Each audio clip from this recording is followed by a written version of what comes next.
savez, ce projet-là, c'est notre projet à tous, mais c'est aussi le projet du ministre de l'Enseignement supérieur, le professeur Marie Taumian. En fait, à un moment donné, ça a été une obsession pour nous. Contraint par les événements, parce que la commande publique était là, contraint aussi par les circonstances, parce que nous ne parvenons pas à placer tous les bacheliers dans les espaces physiques que constituaient les universités publiques du Sénégal, contraint aussi par la nécessité de varier l'offre de formation pour répondre aux besoins de l'économie nationale. Et cette commande a été lancée. On a demandé à une équipe à la tête de laquelle se trouvait le coordonnateur Mohamed Mansour Faye de répondre et de réagir par rapport à cette commande publique. Et j'ai un peu le sentiment, je suis encore relativement loin de l'UVS, que nous sommes en train de réagir favorablement à l'ensemble des exigences qui ont été formulées par les autorités publiques au moment de la création de l'Université virtuelle du Sénégal. Et je l'ai vu, honnêtement, et je vous le dis en âme et conscience, je l'ai vu, le professeur Marie Taumian, faire des choses que je ne suis pas en mesure de faire.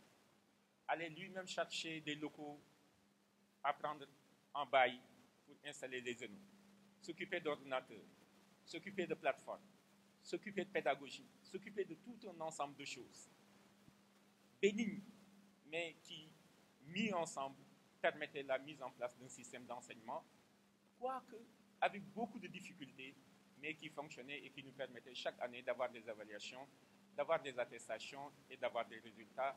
Et à ce titre, je considère que l'UVS lui sera toujours, mais absolument toujours redevable pour l'ensemble des efforts et des investissements réalisés pour la création de ce modèle sénégalais d'enseignement à distance. Et il a eu, et cela a sans doute été mon apport, surtout peut-être, je ne sais pas, modestement, et je vais être prétentieux en le pensant, peut-être que c'est faux aussi, que d'être à ses côtés et de le soutenir pour la mise en place d'une administration. Par le recrutement de personnel administratif, technique et de services extrêmement jeunes au début, à qui il fallait tout apprendre. Mais quand je les vois dans la salle, tous barbus, cela fait quand même 5 ou 6 années, je ne vous parle pas de Chambaï, mais je sais qu'ils ont grandi, et en grandissant, ils ont acquis énormément d'expérience, et c'est la chance que vous avez d'être en face de personnels administratifs qui ont de l'expérience de la gestion dans la gestion de l'enseignement à distance. Alors là, ce sont juste des généralités qui sont prononcées, mais qui me permettent en même temps de parler des étudiants de l'université virtuelle et surtout de cette première génération.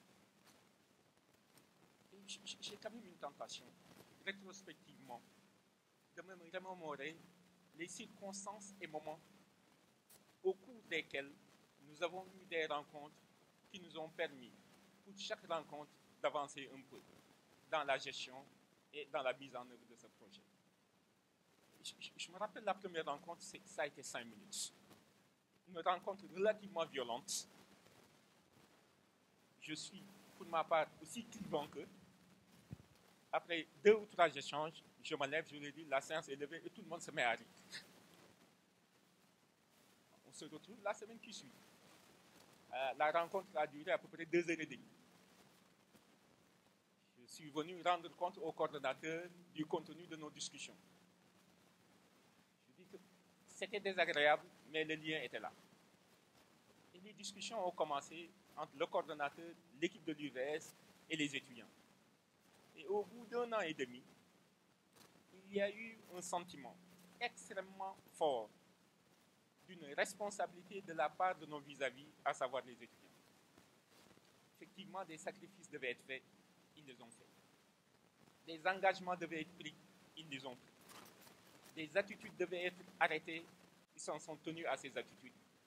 Et c'est à cet instant précis, au moment où il y a une première cohorte qui sort, que nous devons nous rendre compte de l'ensemble des choses qui ont été réalisées et du succès qu'a été cette coopération entre les étudiants et l'administration de l'UVS. Vous sortez, vous avez vos diplômes. Effectivement, c'est une première étape. Vous allez devoir faire face au monde du travail.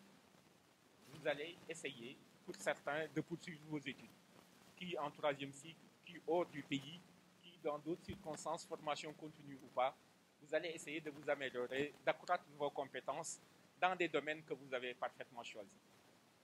Et ça, vous avez choisi un chemin qui était extrêmement difficile au début. C'est la promotion 6 en ce moment.